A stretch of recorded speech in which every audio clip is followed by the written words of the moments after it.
Today I bought a bouquet of vibrant yellow roses, my husband's favorite flowers, to celebrate his discharge from the hospital and welcome him home after 3 years of battling illness. But when I stepped into the hospital room, what greeted me was not a smile, but a decisive statement. "Susan, I want a divorce." I'm Susan Carter, and I'm going to tell you my story. At that moment, I was in my husband's hospital room. Robert had already packed his things, a small suitcase neatly placed by the bed. But what made me freeze was that his eyes weren't on me. They were on Linda Davis, a woman from the same floor carrying her own bag toward us. Linda and Robert had become close friends over the past 3 years. They endured the torment of illness together, comforting each other through pain and long sleepless nights. I knew this because I was there too, day after day caring for Robert, bathing him, spoon-feeding him, never once complaining. Linda, with her gentle smile and warm voice, had also become a familiar presence in my hospital routine. But today, seeing her with her bag, I realized it wasn't just Robert being discharged. Linda was too. "Congratulations, Linda," I said, forcing a smile. "Finally recovered. Going home today." My words were sincere, but Linda's expression darkened instantly. Her eyes flicked past me and settled on Robert, carrying something like reproach. "You still haven't told her?" she asked. Her words made my heart stop. "Told me what?" I looked at Robert, whose gaze shifted away, as if searching for some corner of the room to hide in. "Robert, what are you two hiding from me?" My voice trembled, not from anger, but from a deep, rising dread.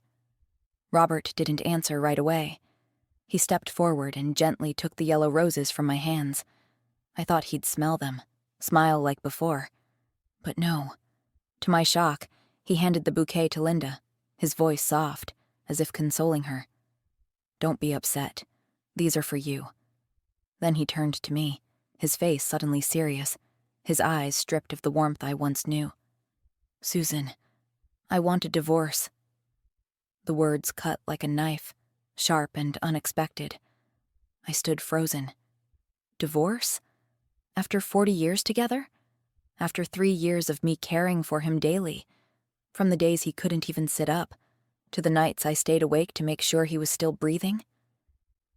I shook my head, searching for an explanation in his eyes. "Robert, why? Everything's fine. You've just been discharged. He took a deep breath, as if summoning courage.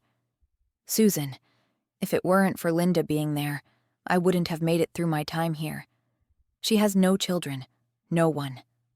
I want to give her a home, to thank her for not abandoning me. I can only apologize to you." I couldn't believe what I was hearing. Thank her? How exactly was Linda there for him? Through conversations across the hospital wall, through the stories they shared while I was changing bedsheets, making porridge, or running for medicine. And me, the wife of 40 years, who had aged 10 years from endless days of care. What was I in his eyes? "What about me, Robert?" My voice cracked, no longer under my control. "I was here every day, bathing you, feeding you spoon by spoon, praying for you to pull through. 3 years, Robert. 3 years I never left your side, and now you tell me you want a divorce because Linda has been there for you? What am I to you?"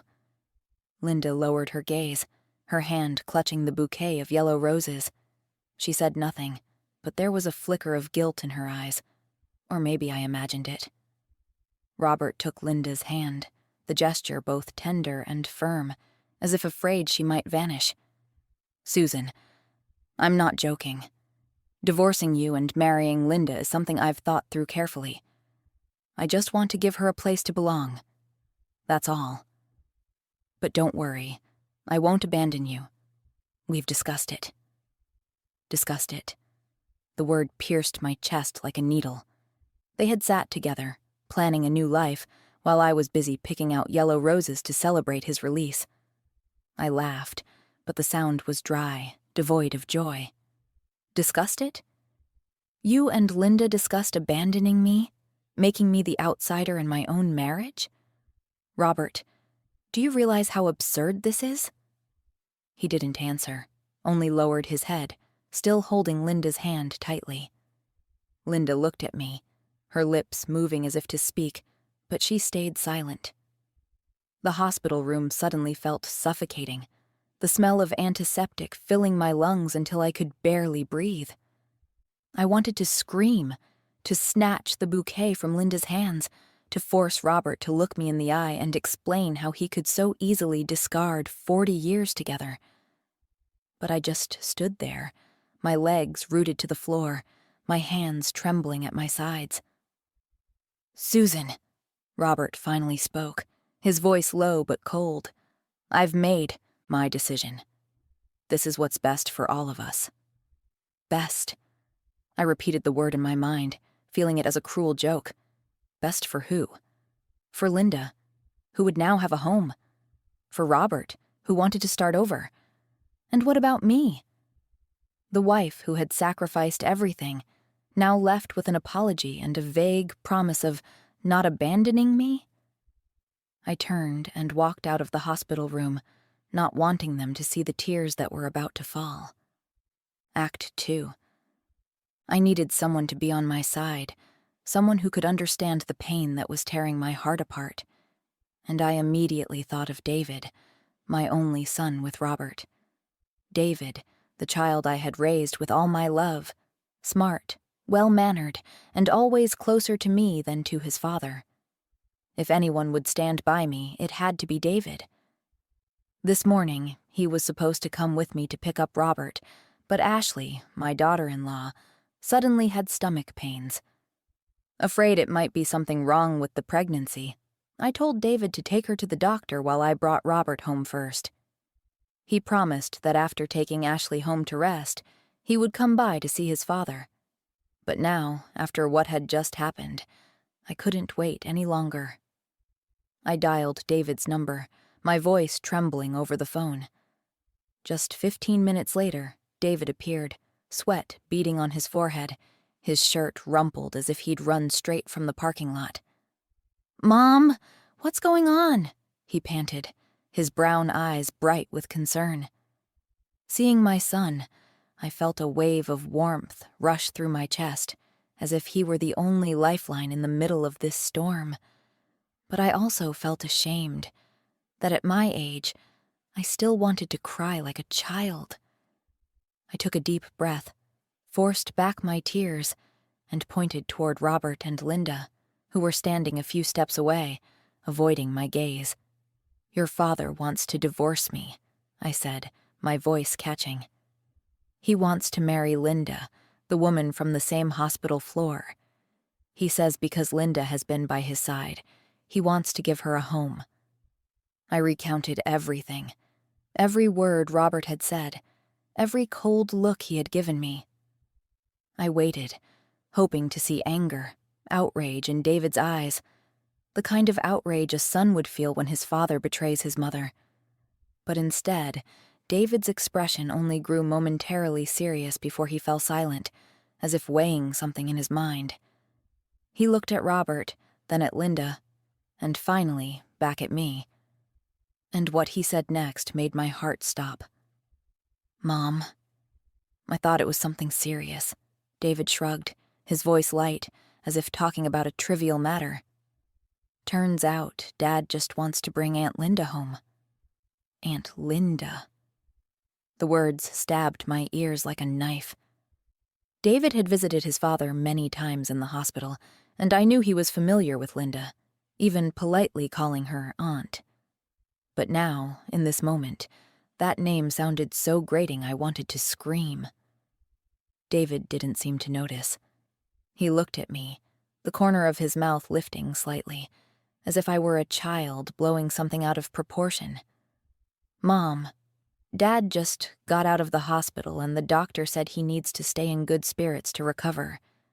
You should just divorce him. It's only a formality. I stood frozen, feeling the floor drop beneath me. "A formality?" I repeated, my voice trembling. "David, do you know what your father just said? He wants to leave me, leave 40 years of marriage, to marry that woman." David nodded, as if this were nothing surprising. "Dad told me about this weeks ago. I thought, since his health isn't good, having Aunt Linda live with him, keeping him company, would be just like in the hospital. I didn't see any problem with it." He paused, glanced at Linda with a small nod, as if confirming mutual understanding. "As for the divorce, Mom, 40 years of love between you and Dad. Can a piece of paper really change that? But for Aunt Linda, it's different. She needs a title, otherwise people will gossip."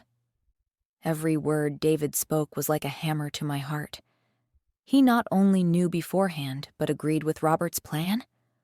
My son, the boy I raised, the one I thought would always stand by me, was standing here telling me that divorce was just a formality?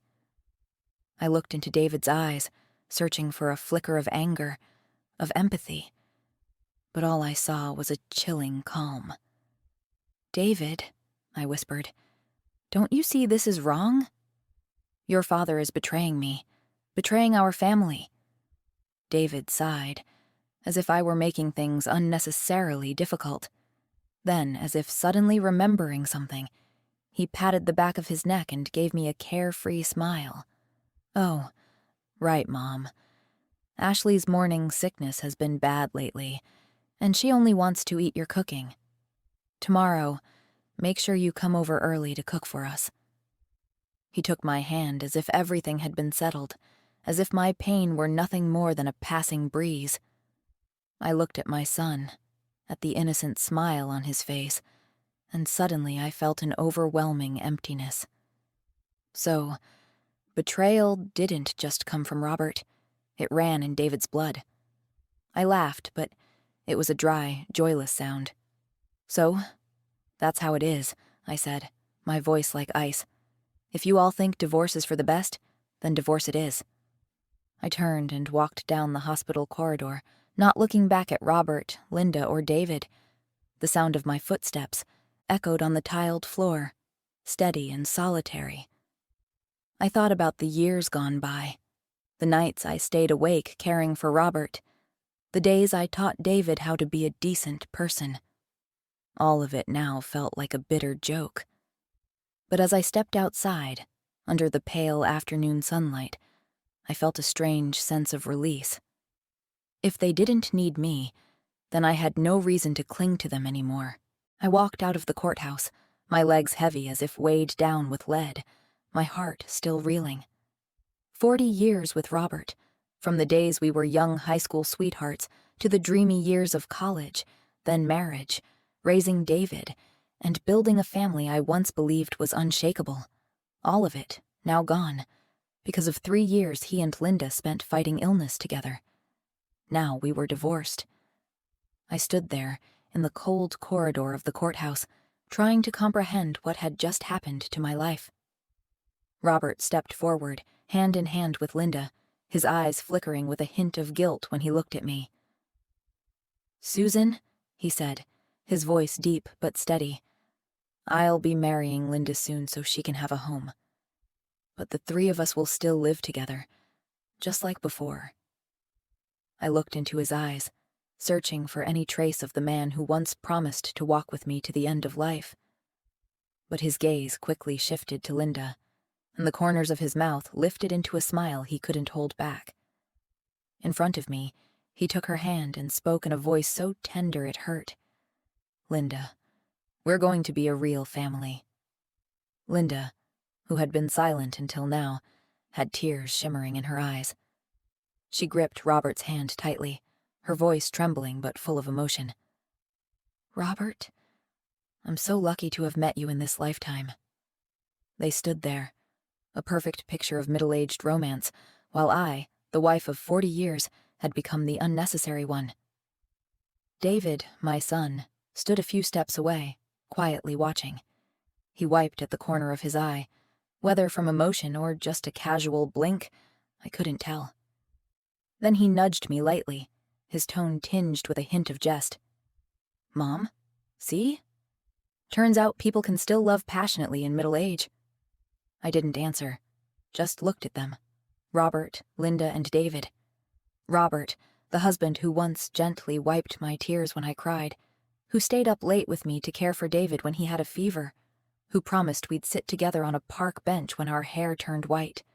And David, the son I had poured all my energy into raising, now standing there unmoved by his mother's pain.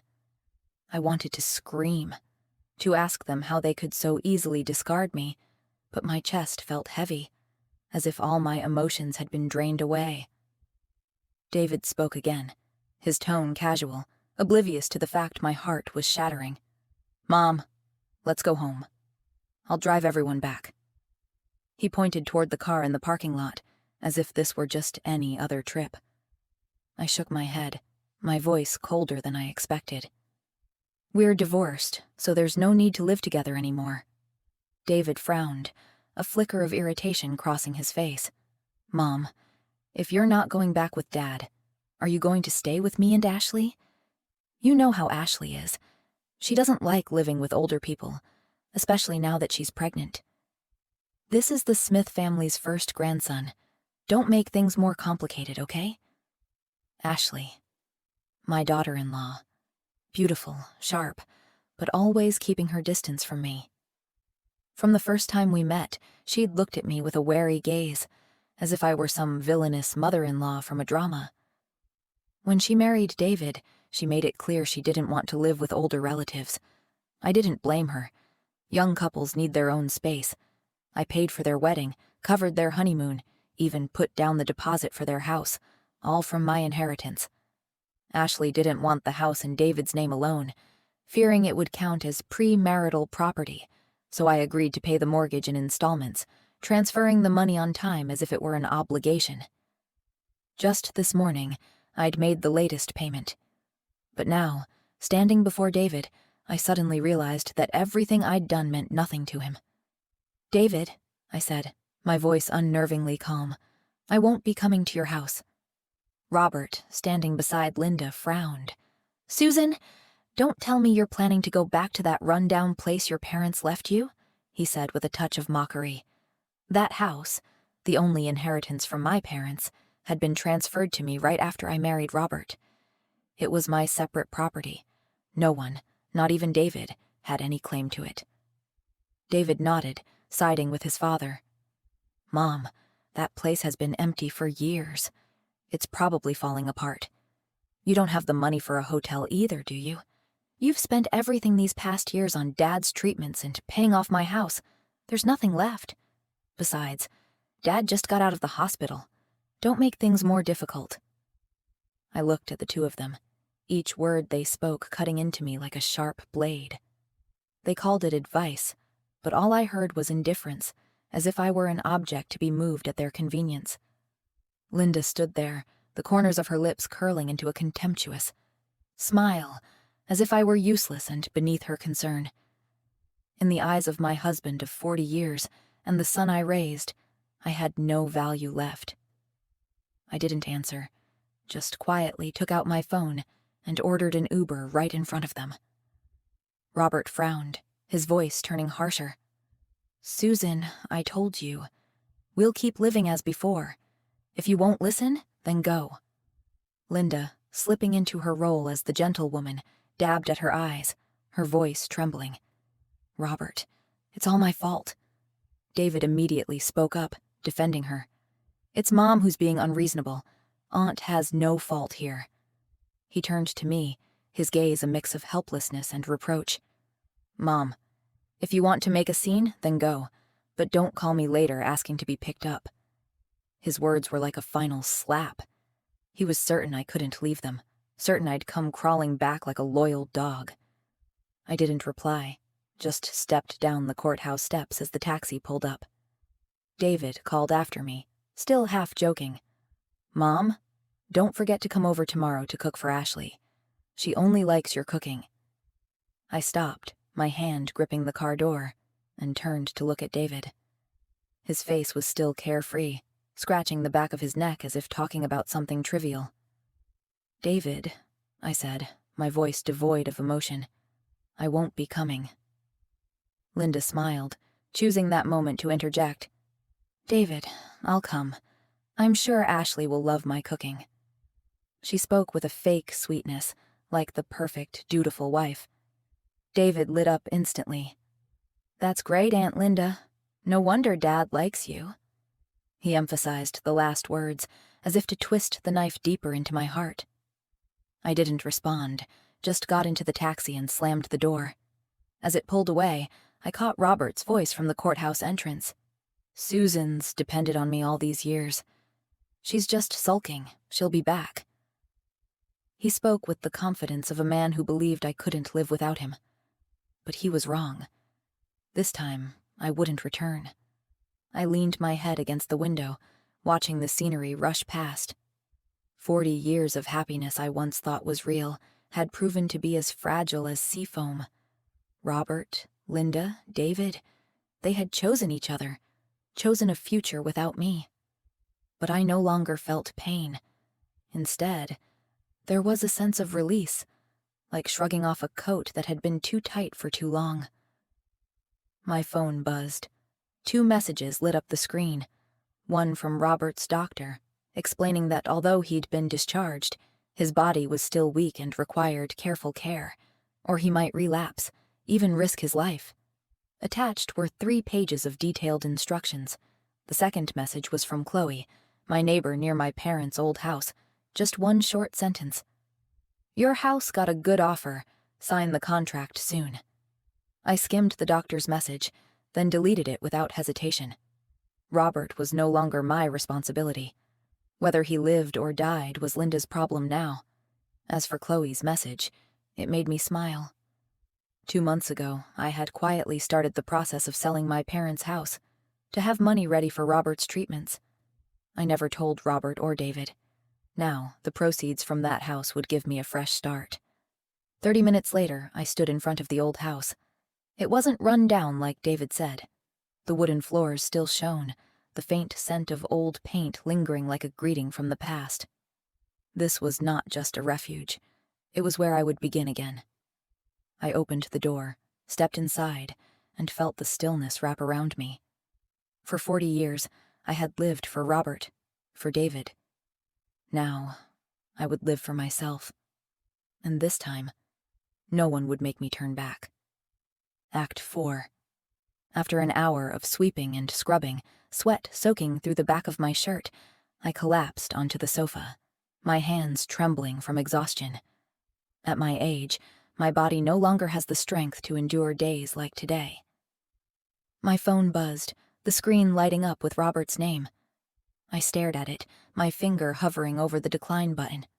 But my hands were still wet from washing, slippery on the screen, and in a careless moment, my finger tapped the answer button. Robert's voice came through before I could react. "Susan, you didn't put today's pills into the small box for me. The fridge at home is empty, nothing to eat. Oh, and the washing machine. I'm not used to using it. You—" "Robert," I cut him off, my voice like ice. "Don't forget. We're divorced." Silence on the other end, as if my words had stunned him.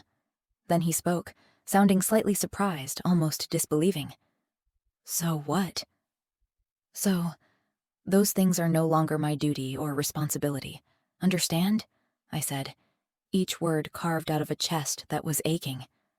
I thought about all those days in the hospital, carefully sorting his pills into a small box, writing down the exact times so he wouldn't mix them up. I thought about the times I rushed home, grabbing just a bite of bread, because almost all my hours were spent taking care of him. I had planned that today, after bringing him home, I'd go to the supermarket to buy fresh food, cook light, healthy dishes to suit his fragile health. Not because I didn't want to eat out, but because I knew he needed to avoid certain things, needed home-cooked meals to recover. But now, with the divorce papers signed, what reason did I have left to continue? Robert stayed silent for a long time, his breathing heavy over the phone. Finally, he spoke slowly, sounding slightly unsettled. "But Susan, I told you, Even if we're divorced, we're still family, still related. I laughed, but the sound was dry, stripped of any joy. Family? Robert, do you not understand the law? A man living with 2 wives? I exposed the selfish thought behind his words, the way he dressed up betrayal. Once divorced, we are no longer a family.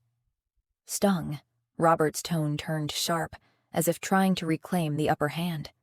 Fine, Susan. I was only worried you'd be bullied out there on your own. If you think you're so capable, then don't come back. He hung up, the dial tone slicing through the line like one final cut. I sat there, my phone slipping from my hand and landing on the sofa. Part of me still hurt, not because of what Robert had just said, but because of the 40 years I had given him. The years of love, sacrifice, and trust. Betrayal, I realized, is not just an act. It's how easily he could erase me from his life, as if I had never existed. I stood, went into the bathroom, letting the cold water wash away the layer of dust from my skin. I was too tired for anything else today. After my shower, I changed the bedsheets, the clean fabric scent bringing me a small measure of calm. I sat down on the bed, picked up my phone, planning to scroll through social media to chase away heavy thoughts before sleeping. But the moment I opened my messages, Robert's text hit my eyes. A picture of a lavish dining table, overflowing with bright, rich dishes, grilled beef, salad with olive oil, and a bottle of red wine glowing under warm light.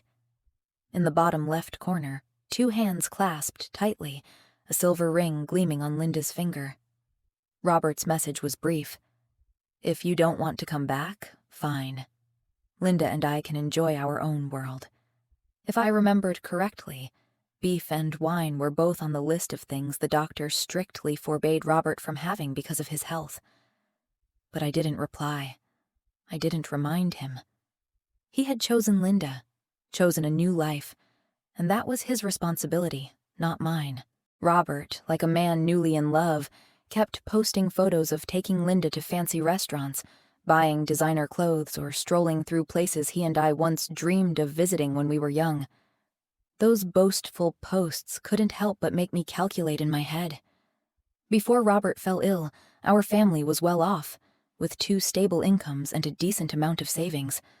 But 3 years of illness, the back-to-back surgeries, had eaten through nearly all of it. Now, with the way they were spending so lavishly, I was certain the little savings left wouldn't last. That day, I went to the mall to buy clothes and a few personal items, but when I stepped into a jewelry store, I froze. Robert and Linda were standing there, right in front of the glass counter, the glittering lights reflecting off the sparkling pieces.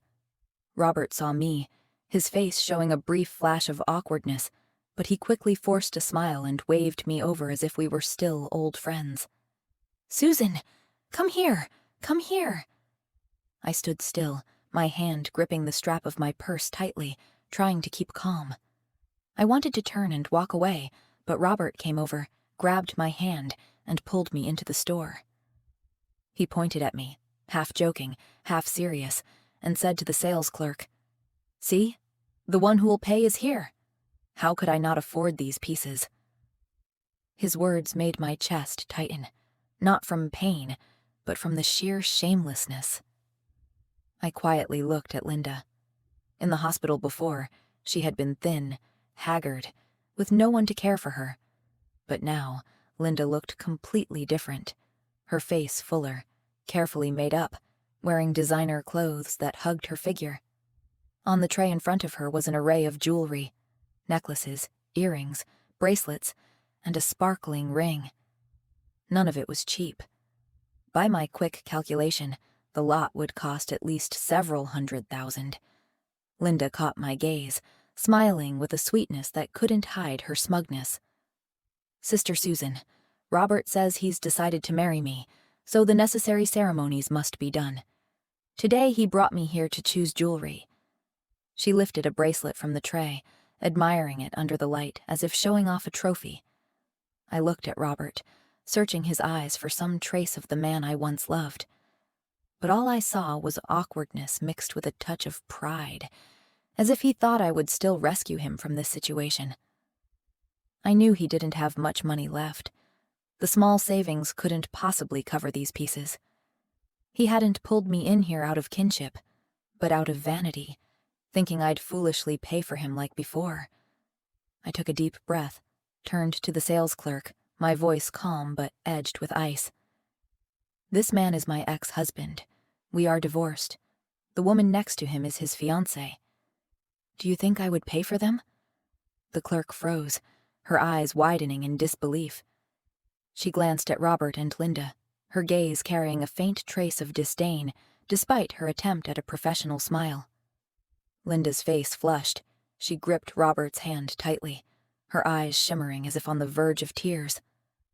"Robert," she whispered, her voice trembling, as if I had just insulted her entire world. Robert's face darkened as he stepped closer to me, his tone heavy with reproach. "Susan, was it necessary to say that in front of strangers?" He stood tall, trying to maintain his dignity, but I could see the shame in the way his fists clenched, as if holding back his anger. Before I could answer, a clear voice rang out from behind me. "Bringing your mistress to pick jewelry and making your ex-wife pay? How can a man be so shameless?" A young woman, hand in hand with her husband, had just walked into the store, looking at Robert with a mix of surprise and disgust. A ripple of laughter spread from other customers, like a wave of mockery filling the space. Robert's face burned red, his earlier confidence gone. He shot me a glare as if I were the reason he'd lost face, then hastily grabbed Linda's hand. "Let's go," he snapped, almost dragging her out of the store. Linda glanced back at me, her eyes a mix of anger and wounded pride, but she said nothing, just lowered her head and followed Robert. I stood there, my hand still gripping my purse strap, feeling as though I had just won a small battle, though without any joy. The years with Robert flashed through my mind, the days we built our family together, when he was still the gentleman who came home on time and always put family first. But illness and Linda had changed everything. Or perhaps I had only just seen his true self. I turned back to the counter, choosing a small pair of earrings for myself, simple yet elegant. "Please wrap these for me," I told the clerk, my voice soft but firm. She smiled, this time a genuine smile, free of the earlier hint of contempt. A month passed without me seeing Robert, Linda, or David. I kept myself busy, cleaning my parents' old house, rearranging my life, as if such simple motions could scrub away the wounds in my heart. Until the day the asset division paperwork was finalized. The process was quick. Robert, without the slightest hesitation, left immediately afterward to register his marriage with Linda. I turned to leave, but David and Ashley blocked my way. "Mom," David began, his voice gentle but carrying that familiar, coaxing tone. "Even though you and Dad are divorced, no longer husband and wife, you're still family." He stood there, his eyes trying to appear sincere, but all I saw was distance, as if he were speaking to an acquaintance, not the mother who had raised him. Ashley, her hand lightly stroking the barely noticeable curve of her belly, smiled softly, though the smile couldn't hide its stiffness. "Even if you don't want to pay attention to Dad, David and I are still your children. For our sake, come home." She stepped forward, took my hand, and placed it on her belly. "Mom, feel this. Your grandchild is here." My hand touched Ashley's belly, but I felt nothing except coldness. Once, I had eagerly anticipated this grandchild, imagining holding them in my arms, with David's blood, my blood, flowing through them. But now, looking into David's indifferent eyes, I saw the bitter truth.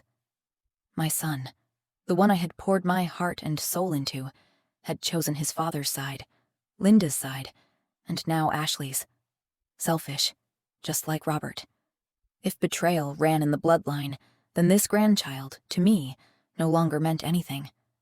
I pulled my hand back, my gaze cold on Ashley and then David. "That won't be necessary," I said, my voice calm but resolute, and turned to leave. Ashley moved as if to follow, muttering something, but David held her back, his hand gripping her shoulder. "What are you doing?" Ashley lowered her voice, but her words still reached my ears, sharp as an accusation.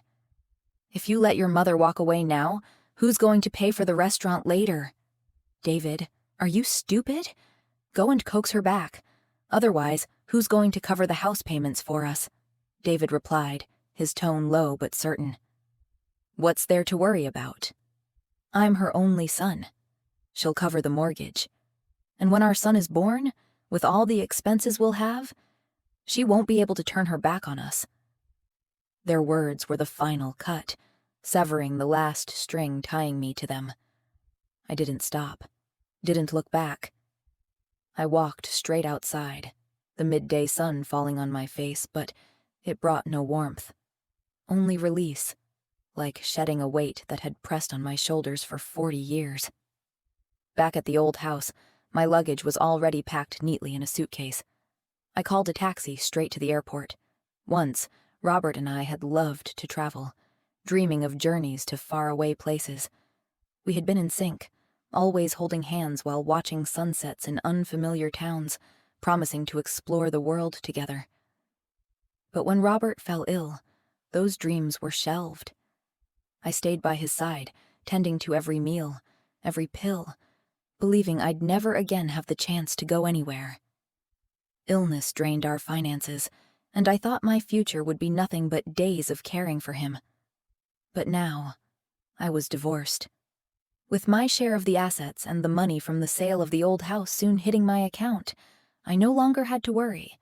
I could spend, I could live for myself. Trips, even alone, were no longer an impossible luxury.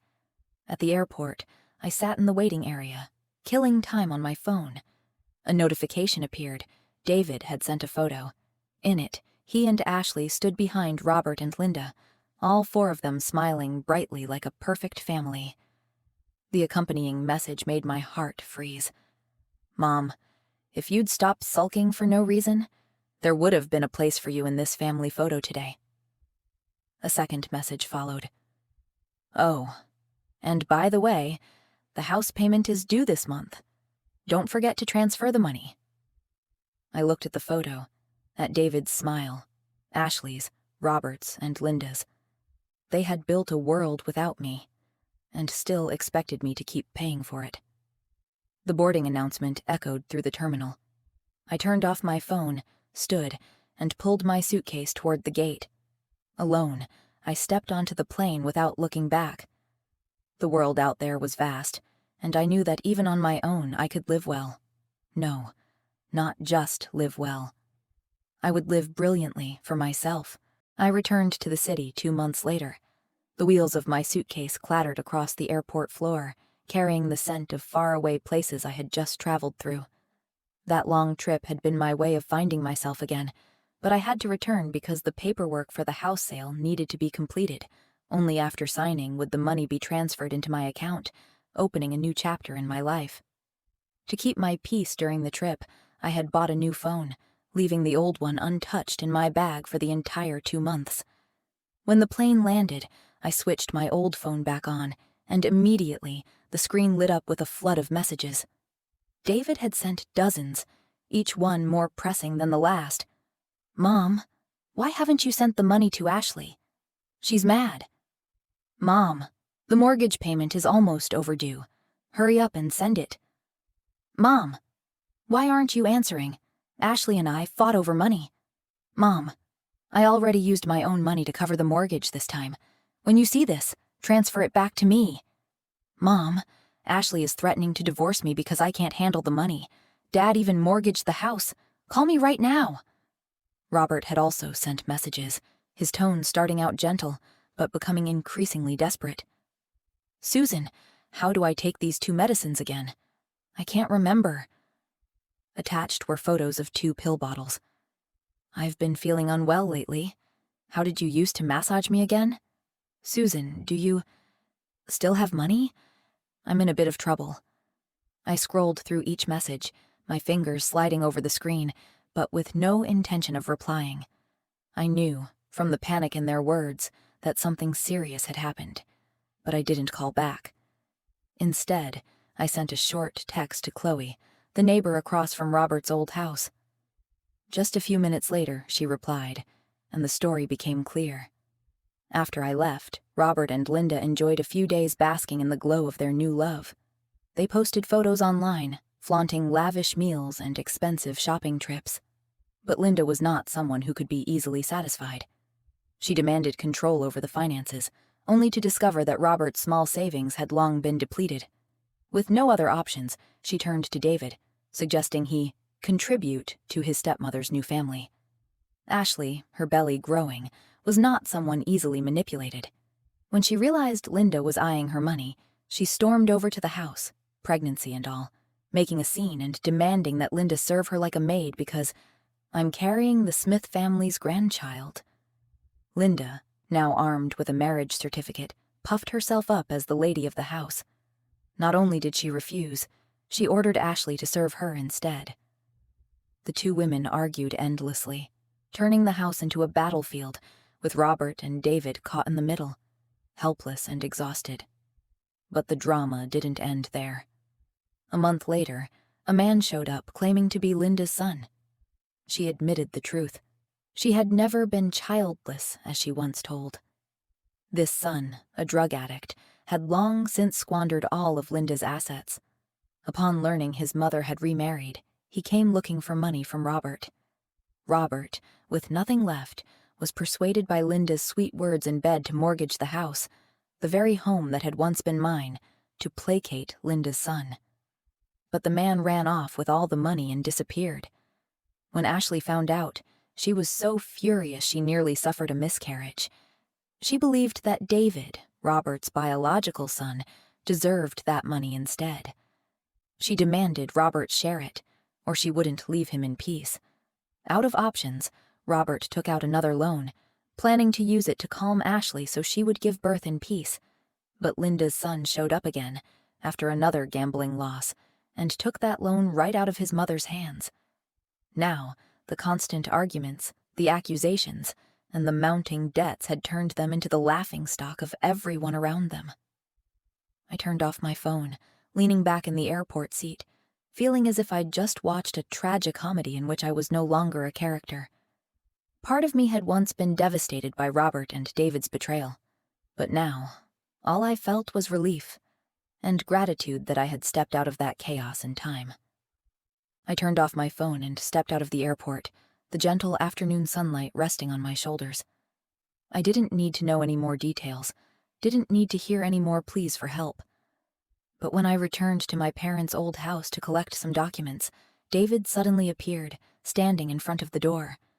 The man who had once been polished and confident in a suit now stood unshaven, in a wrinkled shirt, with deep hollows under his eyes as if all the life had been drained from him. "Mom, where have you been lately?" His voice trembled, as if he were struggling to hold back tears. I looked at David, my heart cold as ice. "Where I go is none of your concern," I said, my voice sharp and emotionless. David ignored my tone and stepped closer, his hands gesturing wildly as if trying to hold on to me. "Mom, you don't know. Since you've been gone, everything's fallen apart. Linda is a con artist. She has a drug addict son. Dad sold the house.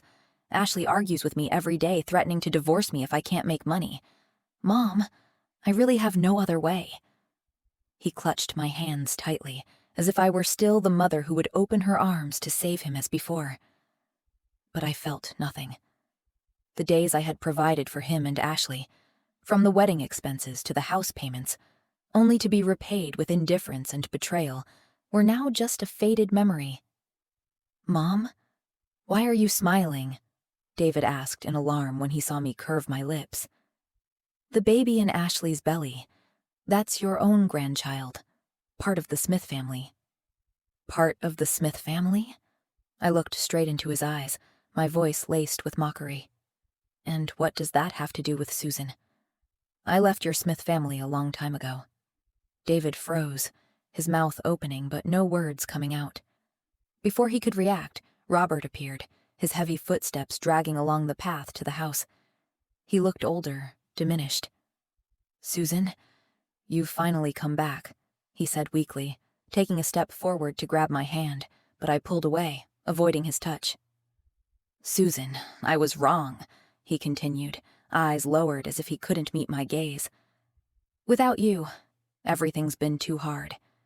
If you come back, I'll divorce Linda immediately. Even though the house is sold, we can still live in your parents' house." I laughed, the dry sound echoing in the quiet. "Robert, you still dare to mention my parents' house?" I fixed him with an icy stare. "We're divorced. The assets have been divided. You and I have nothing to do with each other anymore. If you bother me again, I'll call the police." I turned to David, who was still standing there, his eyes flickering between hope and despair. "And you, David, a selfish man like you, I wish I had never given birth to. You're over 30. I have no obligation to keep supporting you." My words cut like knives, severing the last threads between us. I took out my phone, my finger sliding over the screen, ready to call the police. Robert started to say something, but his phone rang, at the same time as David's. They both answered, and I watched as their faces went pale. Then they spun around and ran off as if chased by an invisible storm. I didn't care what had happened. I stepped inside, collected the papers I needed, and left to sign the sale contract for the house. A few days later, over $1 million from the sale was in my account. I bought a small apartment filled with sunlight streaming through large windows, and I threw away my old phone and SIM card, cutting all ties to the past. I wanted a life where no one knew where I was, where no one could come to demand anything from me. 2 months later, I was walking down a busy street, a silver shimmering handbag in my hand, when the commotion at a street corner made me turn my head. 2 men, dressed like vagrants, were shouting and shoving each other. I recognized them instantly, Robert and David. Time had worn them down, but I could never mistake the faces of the husband and son who had once betrayed me. "It's your fault! You wanted to divorce my mother!" David yelled, grabbing Robert's collar, his face flushed with anger. "I'm your father!" Robert roared back, trying to push David away. "You agreed to the divorce too. Now you blame me?" From the crowd around them, I caught pieces of the story. Linda, drowning in high-interest debt to save her drug-addict son, had pushed Robert to sign a loan contract. Now they were being hounded by debt collectors. Ashley, after having an abortion and reconnecting with an old lover, had divorced David, leaving him with nothing. Robert and David, stripped of everything but resentment, now turned on each other, shoving and shouting in the street. I turned away, took my friend's hand, and walked toward my new car, its silver surface gleaming in the sunlight. Their voices called after me, but I didn't look back. I drove away, leaving them to the wreckage they had made for themselves. Time passed, and I settled in a new city, in a small 300-square-meter villa where sunlight poured in through wide glass windows. 2 housekeepers kept the place in order, leaving me free to travel, shop, or simply sit by the window with a cup of tea, watching the sunset. My life was now peaceful days, free from the weight of Robert, David, or broken promises. I realized that selfishness and ingratitude might be inherited, but I had chosen to walk away from that bloodline. I, Susan, now lie back on the chaise in my villa, the gentle sunlight resting on my hand, my heart light as the clouds. I have found freedom, not in distant journeys, but in letting go of what no longer belongs to me. And I know, when you dare to release the past, life will open doors leading you to peace.